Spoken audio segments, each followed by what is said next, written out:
एक गांव में एक काका रहता था। उसकी पत्नी यानी काकी बड़ी मरखाह थी।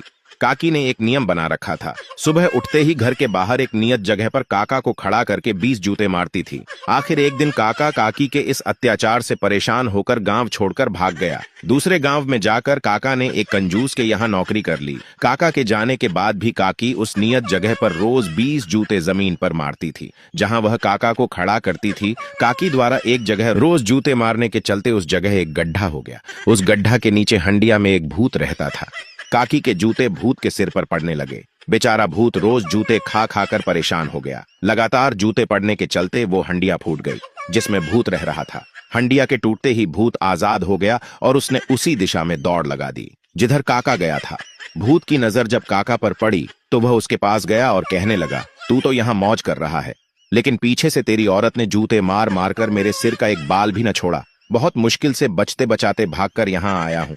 काका कहने लगा, भूत भाई, काकी के जूते से तो बच गया, पर यहाँ कड़ी मेहनत करने के बाद भी सूखी रोटियां ही खाने को मिलती हैं। साला ये कंजूस बहुत शोषण करता है। काका की व्यथा देखकर भूत ने एक उपाय सुझाया। उसने कहा, मैं इस कंजूस के बेटे के शरीर में घुस जाऊंगा और किसी भी तांत्रिक ओझा द्वारा निकालने पर भी नहीं निकलूंगा।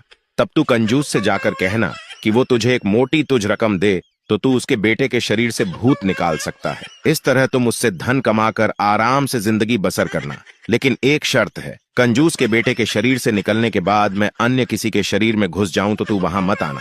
आ गया तो मैं तेरी गर्दन तोड़ दूंगा। भूत उस कंजूस के बेटे के शरीर में घुस गया। कंजूस ने कई तांत्रिक ओझा बाबाओं को बुलाया, पर उस भूत को उसके बेटे के शरीर से कोई भी न निकाल सका।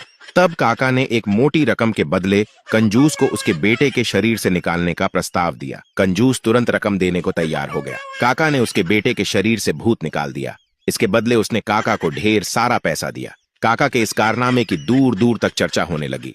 उधर भूत कंजूस के बेटे के शरीर से निकलकर एक राजा के बेटे के शरीर में जा घुसा और उसे परेशान करने लगा। किसी ने राजा को जाकर काका द्वारा किए चमत्कार के बारे में बताया। राजा ने अपने सैनिकों को काका के पास भेजा। अब काका बुरी तरह फंस गया। भूत के पास जाए तो भूत गर्दन तोड़ दे और न जाए तो राजा गर्दन काट दे। समस्या बिकट थी।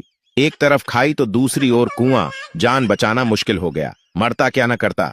फिर काका ने अपना दिमाग लगाया और महल में जाकर राजकुमार के कमरे में घुसने से पहले अपने कपड़े फाड़ कर चीथड़े चीथड़े कर लिए और अपनी जूतियां हाथ में लेकर राजकुमार की तरफ देखकर कहने लगा, अरे भूत भाग, काकी आ गई है।